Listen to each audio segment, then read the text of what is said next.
frequently think every now and then of the glorious fruit of the noble hen. Eggs! Eggs! E-double-G-S eggs.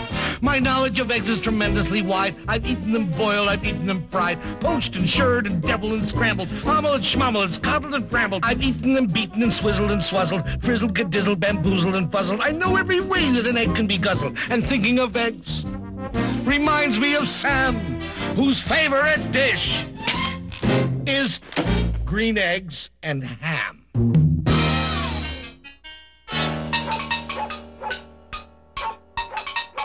I am Sam. Sam I am. That's Sam I am. That's Sam I am. I do not like that Sam I am. Do you like green eggs and ham?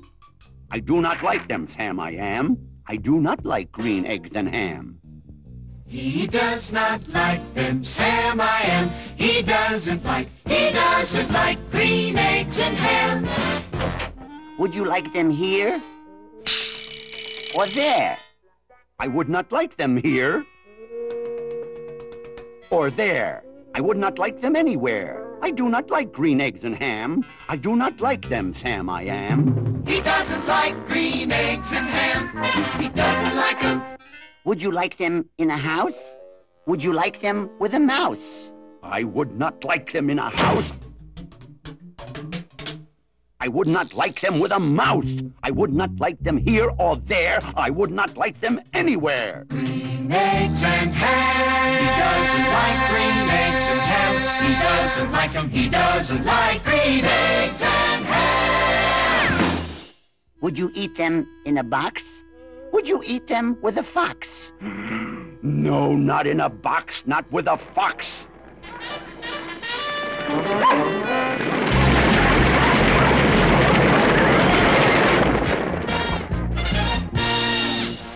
Not in a house, not with a mouse. I would not eat them here or there. I would not eat them anywhere. Yuck. I would not eat green eggs and ham. I do not like them, Sam I am.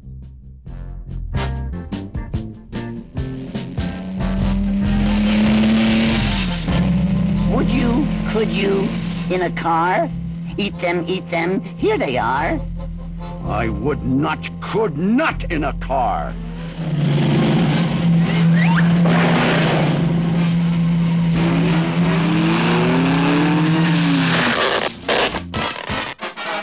You may like them, you will see. You may like them in a tree. I would not, could not in a tree, not in a car. Now let me be.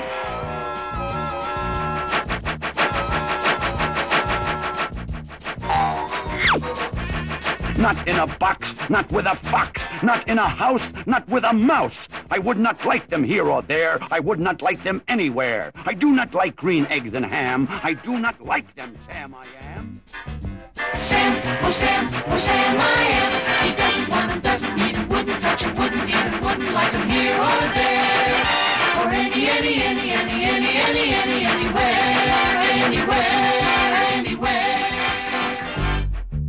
Could you, would you, on a train? No, not on a train, not in a tree, not in a car. Sam, let me be. Not in a box with a fox.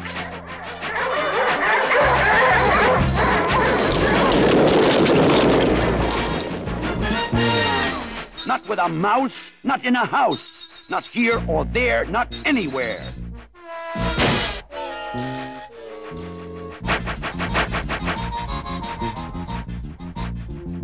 In the dark? Here in the dark?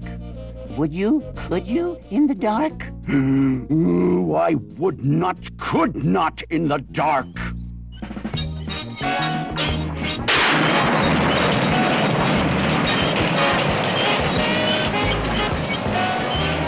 Would you, could you, in the rain?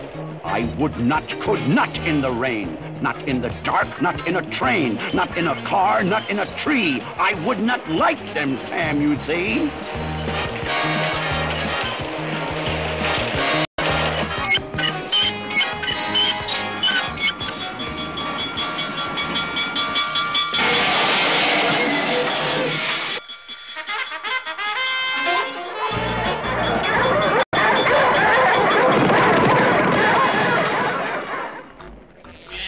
Would you, could you, with a goat? I would not, could not with a goat. I will not eat them here or there. I would not eat them anywhere.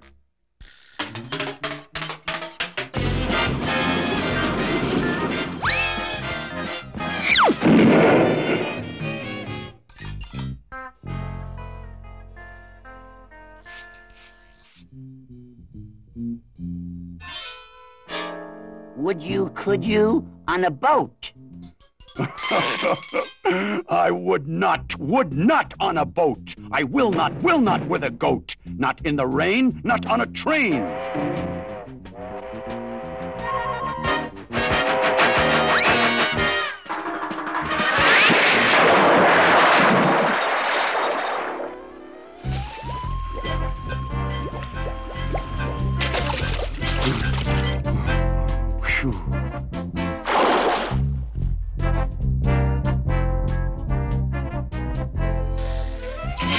You do not like them, so you say. Try them, and you may. Try them, and you may, I say. Sam, if you will let me be, I will try them, and you will see.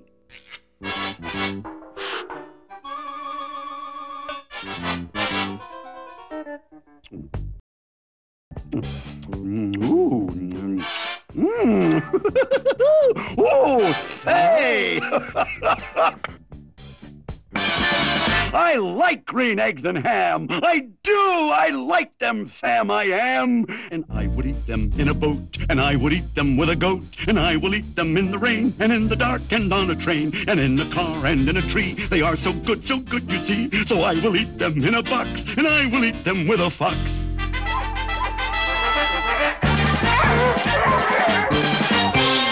He will eat them in a box, and he will eat them with a fox. And he will eat them in a house, and he will eat them with a mouse, and he will eat them here or there. Say he will eat them anywhere. I do so like green eggs and ham. Thank you, Sam, I am.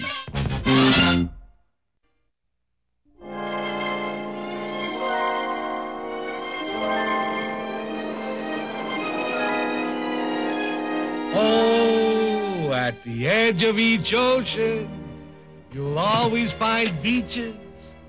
Beautiful, glorious, beaches. And when I meander on peaceful-ish beaches, I frequently find myself thinking of Sneetches. Sneak, did you say Sneetches? Yes, S-N-E-E-T-C-H-E-S, Sneetches. O-S-N-E-E-T-C-H-E-S, Sneetches. Now the star-bellied Sneetches had bellies with stars. But the plain-bellied Sneetches had none upon theirs. No stars on their bellies, no stars upon theirs. Now those stars weren't so big. They were really quite small. You would think such a thing wouldn't matter at all. But because they had stars, all the star-belly Sneetches would brag. We're the best kind of Sneetch on the beaches.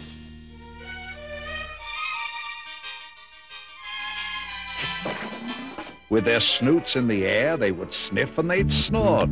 They'd have nothing to do with a plain-belly sort. Ronald, remember, when you are out walking, you walk past a Sneetch of that type without talking. Keep your snoot in the air and remember to snort. We have no truck whatever with the plain-bellied sort. When the star-bellied children went out to ball, could a plain belly get in the game? Not at all. You only could play if your bellies had stars, and the plain-bellied children had none upon theirs. Yeah, your belly's got no stars. Twinkle, twinkle, lovely little star. Twink, twink, twinkle, twinkle, stupid little star. If there's one upon your tummy that's just yummy, you're my chummy. If there isn't, you're a crummy, slummy, gummy, bummy, dummy. That applies likewise to Daddy and your mommy. Twink, twink, twinkle, twinkle, lovely little star. Twink, twink, twinkle, twinkle, stupid little star. When the Starbelly Sneetches had Frankfurter roasts, or picnics, or parties, or marshmallow toasts, they never invited the Plain-Belly Sneetches. They left them out cold in the dark of the beaches. From the heights of Mooba Mooba to the gullies of Gazoo, there is nobody else who has one. We're the favorite few who do. And so a toast, raise your marshmallow stick. A toast, raise your good fellow stick. And toss the glorious gimmick that makes us what we are. Sound off and let the welcome ring in praise of our exclusive thing. A toast, raise your marshmallow stick. A toast, raise your good fellow stick. A toast to your belly star.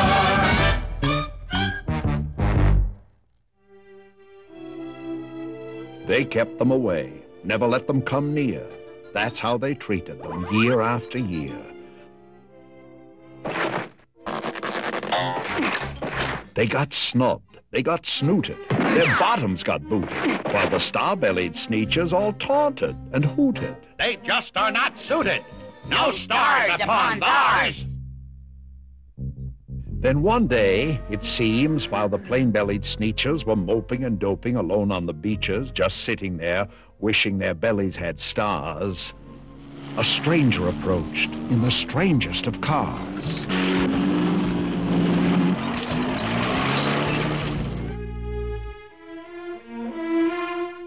My friends, I have seen they've been treating you mean. My name is Sylvester McMonkey McBean. I know precisely why you are so unhappy, and that I can fix. I'm the fix-it-up chappie.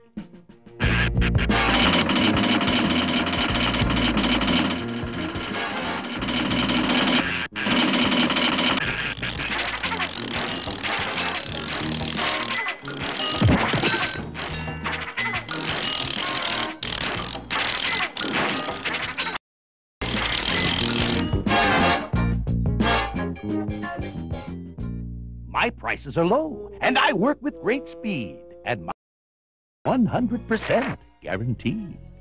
By my new patent process of polar potoxis of the inner subnuclear noosebomb nogoxis, you'll get a star like the star for the mere paltry payment of $3 each. A star? Here? My friend, there. And the first to go through gets the trip at half fare. Thank you, thank you, thank you.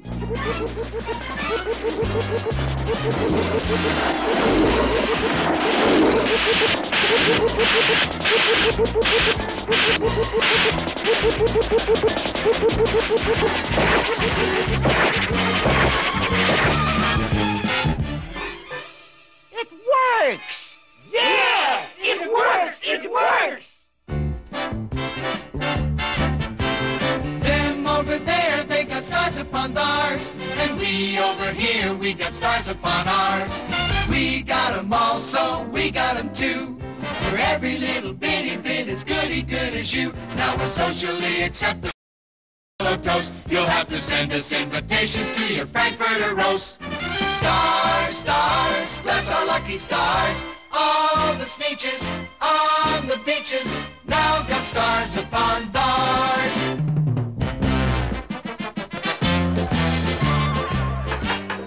Ladies and gentlemen, we are faced with a most awkward dilemma. We're the true Starbellies. We had them first. We're still the best Sneetches, and they're still the worst. Yeah, but how are we going to prove it?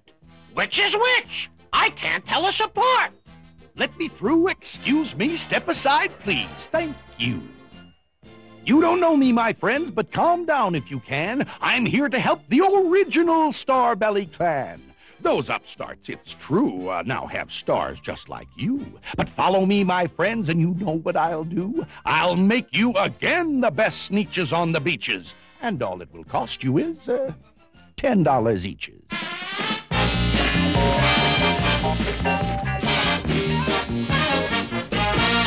Belly stars, my dear friends, are no longer in style, and I'll have yours off in a very short while in my wondrous machine which eradicates stars. Then you won't look like Sneetches who have them on bars. Eradicates these? Eradicates these with the greatest of ease, provided you pay your $10, if you please. Here's 10 for the boy and 10 for me. Thank you. Thank you. Thank you.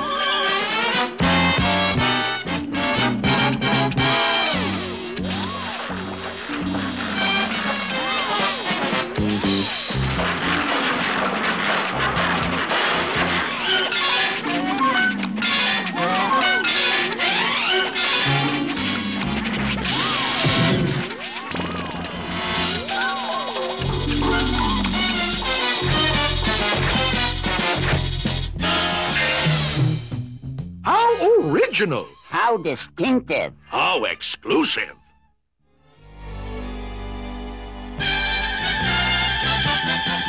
Now we know who is who, and there isn't a doubt. The best kind of Sneetches are Sneetches without the old-fashioned custom of walking about. With stars on your belly is O-U-T, out. Abdominal stars we cannot abide. Abdominal stars are abominable. Abdominal, abominable. Abdominal stars are abominable. O-U-T, out. O-U-T, out. That old status symbol is O-U-T, out. Then, of course, those with stars all got frightfully mad. To be wearing a star now was frightfully bad. Then, of course, old Sylvester McMonkey McBean invited them into his star-off machine. Thank you. Thank you.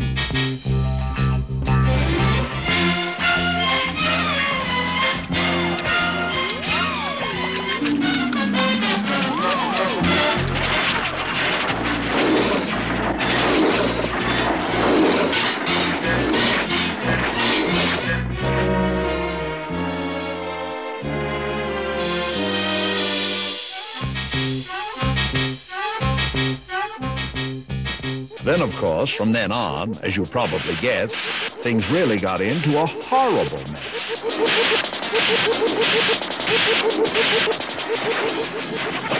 All the rest of that day, on those wild, screaming beaches, the fix-it-up chappie kept fixing up Sneetches. Off again, on again, in again, out again. Through the machines, they raced round and about again, changing their stars every minute or two. They kept paying money. They kept running through until neither the plane or the Starbellies knew whether this one was that one, or that one was this one, or which one was what one, or what one was who.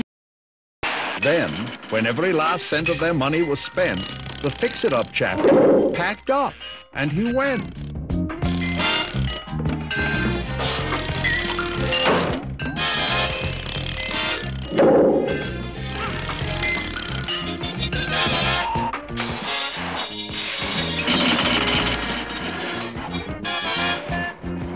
And he laughed as he drove his car up the beach. They never will learn. No, you can't teach a Sneetch. But McBean was quite wrong. I am happy to say that the Sneetches got really quite smart on that day. That day they decided that Sneetches are Sneetches, and no kind of Sneetch is the best on the beaches. That day all the Sneetches forgot about stars, and whether they had one or not upon theirs. A toast, raise your marshmallow stick. A toast, raise your good fellow stick. A toast to the silly gimmicky that we have here and there. Sound off and let the welkin ring. So what do your star-spangled sing? A toast, raise your marshmallow stick. A toast, raise your good fellow stick. And prove, prove, prove to your belly star.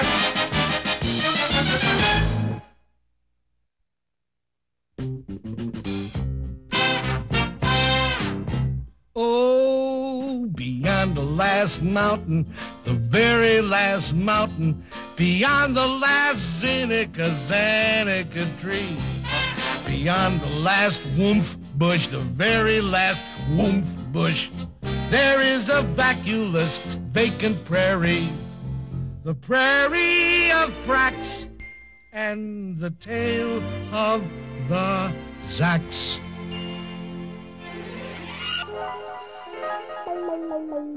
One day, making tracks in the prairie of Prax, came a north-going Zax, a north-going Zax, and a south-going Zax, a north-going Zax, and a south-going Zax. And it happened that both of them came to a place where they bumped. There they stood, foot to foot, face to face. "Look here now," the north-going Zax said. "Hey, say, you are blocking my path. You are right in my way. I'm a north-going Zax, and I always go north. Get out of my way now and let me go forth." "Who's in whose way?" snapped the south-going Zax. "I always go south making south-going tracks. So you're in my way, and I ask you to move and let me go south in my south-going groove." Then the north-going Zax said with north-going pride, "I never have taken a step to one side, and I'll prove to you that I won't change my ways if I have to keep standing here 59 days. "And I'll prove to you," yelled the south-going Zax, "that I can stand here in the prairie of Prax for 59 years. For I live by a rule that I learned as a boy back in south-going school. Never budge, that's my rule. Never budge in the least, not an inch to the west, not an inch to the east. I'll stay here not budging, I can and I will, if it makes you and me and the whole world stand still."